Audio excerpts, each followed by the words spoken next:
Rafael Nadal peut-il faire la passe de deux en remportant Wimbledon après avoir survolé Roland-Garros? C'est la question qu'on va se poser, mais après avoir vu le tableau dont il vient d'hériter, ça va être très compliqué. On va débriefer le tirage au sort de Wimbledon ensemble, générique. Salut tout le monde, comme je viens de vous le dire, on va le débriefer ensemble, le tirage au sort de l'édition 2019 de Wimbledon. J'ai mes petites fiches qui sont prêtes, on va débriefer ça ensemble, en voyant d'un côté le tableau masculin puis le tableau féminin, essayer de dégager un petit peu les matchs pièges que peuvent réserver ce premier tour, mais également les potentielles suites avancées dans le tableau, jusqu'en quart, demi-finale, pourquoi pas, on va essayer de se plonger un peu là-dedans, puisqu'il y a déjà plusieurs enseignements à tirer, et on va pour ça commencer avec le tableau masculin en se projetant un petit peu sur le potentiel tableau des trois ultra favoris, j'ai envie de dire, enfin favoris du moins, que sont Nadal, Federer et bien sûr Novak Djokovic, le tenant du titre. Alors pour Federer, déjà on va commencer parce que vous savez qu'il y a eu un petit micmac, petite polémique actuellement autour de ce tournoi de Wimbledon, autour des têtes de série. Wimbledon est le seul tournoi du Grand Chelem, vous le savez sûrement, à ne pas prendre en compte le classement ATP, en tout cas le classement pour déterminer les têtes de série. Les organisateurs se basent sur les derniers résultats faits sur gazon. Donc en fait, voilà, ils prennent les derniers résultats faits sur la dernière année, il me semble, voire même les 2 dernières années peut-être, pour déterminer en gros les têtes de série pour le tournoi. Donc c'est un classement qui est assez subjectif. Et c'est ce qui explique que Nadal ne soit que tête de série numéro 3, Federer deuxième, alors qu'au classement c'est l'inverse, Nadal est 2, Federer troisième. Donc c'est quelque chose sur lequel Nadal a communiqué, il n'était pas forcément content, et on peut le comprendre du coup compte tenu du tableau dont il vient d'hériter. Puisque, alors là ça va faire mal, Nadal peut prendre au premier tour Sugita, suivi d'un Kyrgios ou d'un Thompson. Les deux sont à peu près, actuellement en tout cas au même niveau, mais quoi qu'il en soit, les deux sont des spécialistes du gazon et des surfaces rapides. Troisième tour contre Shapovalov, Cilic ensuite, Thiem en quart potentiellement, suivi de Federer en demi-finale et Djokovic en finale. Donc c'est un tableau qui est juste hallucinant de difficulté, puisqu'il affronte que des spécialistes de la surface, mis à part Thiem, qui est peut-être le plus faible enfin non, absolument pas, mais qui est celui en tout cas qui est le moins spécialiste du gazon.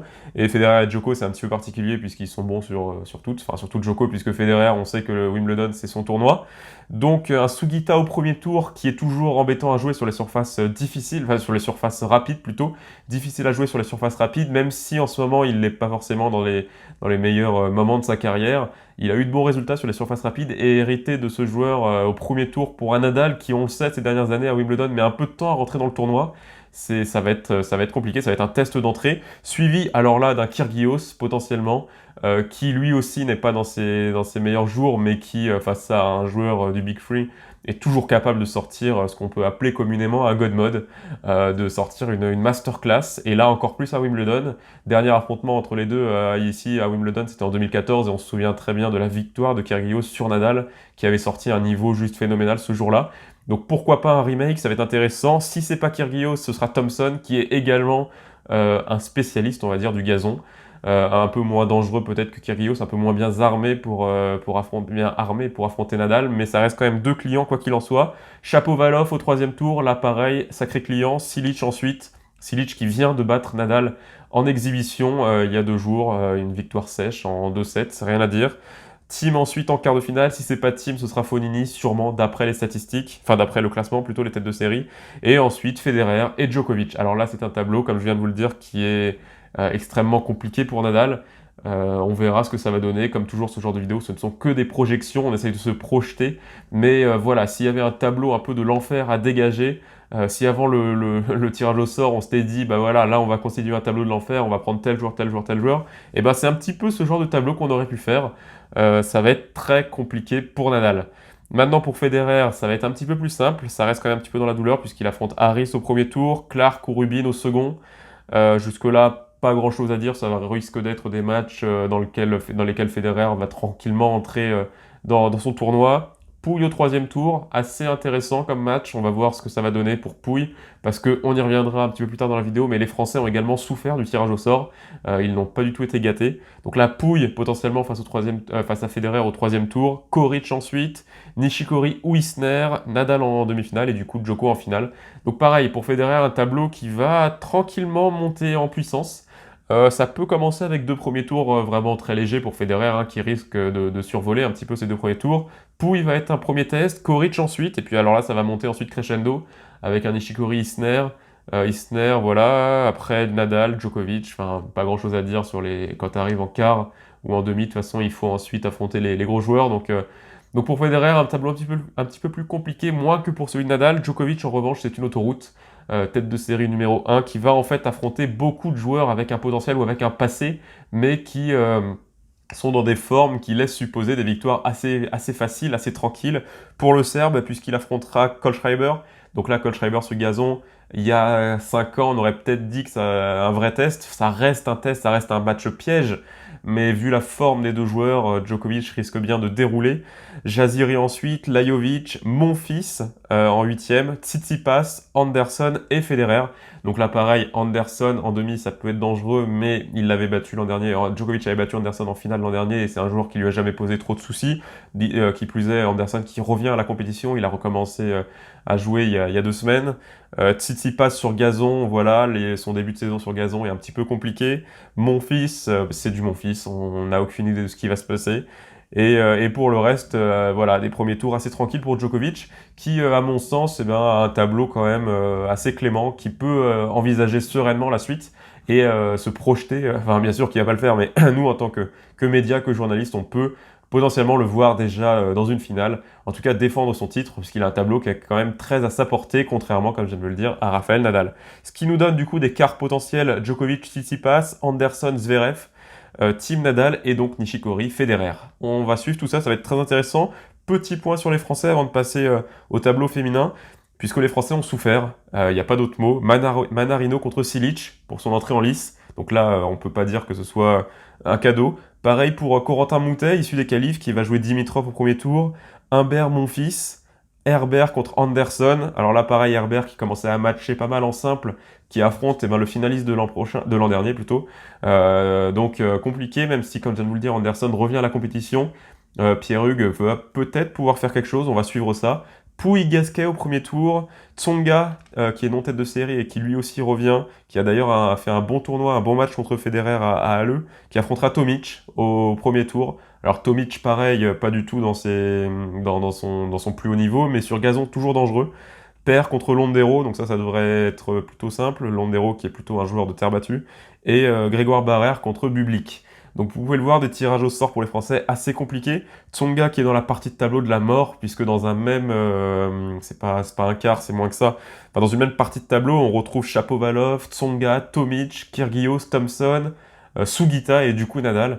Donc vous avez ça qui se tient en 3 tours, c'est extrêmement dense. Et Tsonga fait partie de ce tableau. Donc si jamais il passe Tomic, il affrontera sûrement Shapovalov. Il y a sûrement un Nadal ou un Kyrgios qui l'attend au troisième tour, extrêmement compliqué. Manarino contre Silic, je viens de vous le dire. Simon, intéressant parce que Caruso lui avait mis une sacrée rouste à Roland-Garros. 3-7 secs avec des scores, je me souviens bien, des 6-1, des 6-2. Donc la revanche au premier tour. Et puis Moutet contre Dimitrov, pareil. Pas grand chose à ajouter, ça va être très compliqué pour les Français. Voilà. On note aussi le retour de Thomas Berdych dans le tableau, qui dispute l'un de ses premiers grands chelems depuis quelques temps, il me semble. On va suivre ça.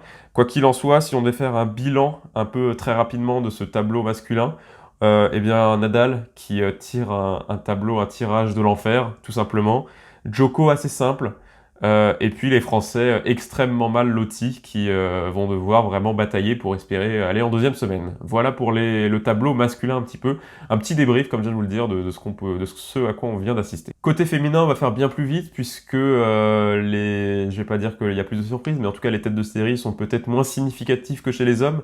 Les logiques sont parfois aussi beaucoup moins respectées. Donc on va juste, j'ai fait une petite sélection de matchs du premier tour qui pourraient être intéressantes puisque on a notamment un Barty qui va, donc récente vainqueur de Roland-Garros, nouvelle numéro 1 mondiale, qui affronte Sai Sai Zhang, une joueuse qui est toujours un petit peu compliquée à jouer, qui a eu un pic de forme il y a quelques années. Un premier tour un peu, non pas test, c'est quand même assez simple pour Barty, mais qui va être intéressant à suivre et qui pourrait conduire l'Australienne à Muguruza au troisième tour, à Barty Muguruza au troisième tour, ça peut être vraiment intéressant.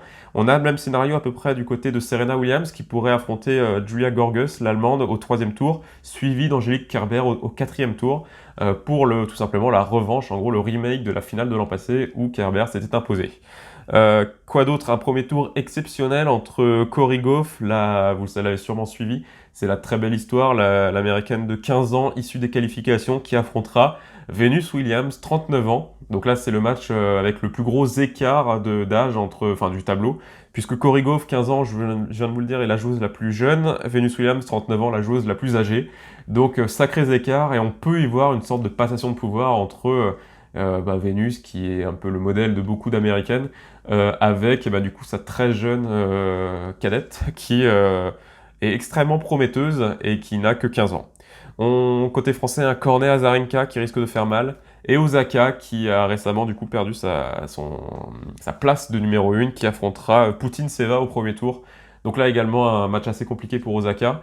Ça va être assez intéressant de voir comment elle négocie une joueuse extrêmement combative, qui est extrêmement punchy aussi, capable de se battre sur toutes les balles. Donc à suivre, c'est un petit peu les matchs que j'ai choisi de garder, puisque comme je viens de vous le dire, c'est assez compliqué de faire des prédictions sur le tableau féminin. On notera, comme chez les hommes, le retour de Sharapova dans le tableau. Chez les hommes, on a Berdych qui fait un peu office de revenant. Là, c'est Sharapova. Donc également à suivre son entrée en lice, et dans en plus un tournoi qu'il avait vu naître, qu'elle avait remporté à 16 ans seulement, donc intéressant à suivre. Voilà pour le débrief du tirage au sort de Wimbledon. On va assister à 2 semaines un petit peu de folie, puisque le tableau il promet vraiment énormément. Très intéressant à suivre avec, alors là, petite spécificité suite à l'an dernier, mais vous le savez, l'instauration d'un tie-break à 12-12 dans le cinquième set. Donc peu de chances de revoir un Anderson Isner terminé à plus de 20 jeux partout. Mais voilà, un tableau quand même intéressant, on va suivre ça. Nous, toute la semaine, toutes les 2 semaines, on sera là on sera là pendant 2 semaines, mais tous les jours pour vous faire des vidéos, des récaps de la journée, des previews, des matchs intéressants, pour faire vivre aussi les réseaux sociaux sur lesquels je vous invite à aller vous abonner, Twitter, Instagram, Facebook et bien sûr YouTube. Si la vidéo vous plaît, n'hésitez pas à mettre un pouce bleu. Si elle vous plaît pas, un pouce rouge, même si ça fait pas toujours plaisir. Ou alors à ce moment-là, mettez un petit commentaire pour expliquer ce avec quoi vous êtes en désaccord. N'hésitez pas non plus à faire vos pronostics, potentiellement vous projeter jusqu'à la finale, donner vos demi-finalistes potentiels également. Ça permettra de nuancer peut-être ce que j'ai dit, de voir si on a des opinions différentes. Et quoi qu'il en soit, moi je vous dis à très bientôt sur Games Talk, puisqu'il y a beaucoup de vidéos à paraître. Salut tout le monde, ciao!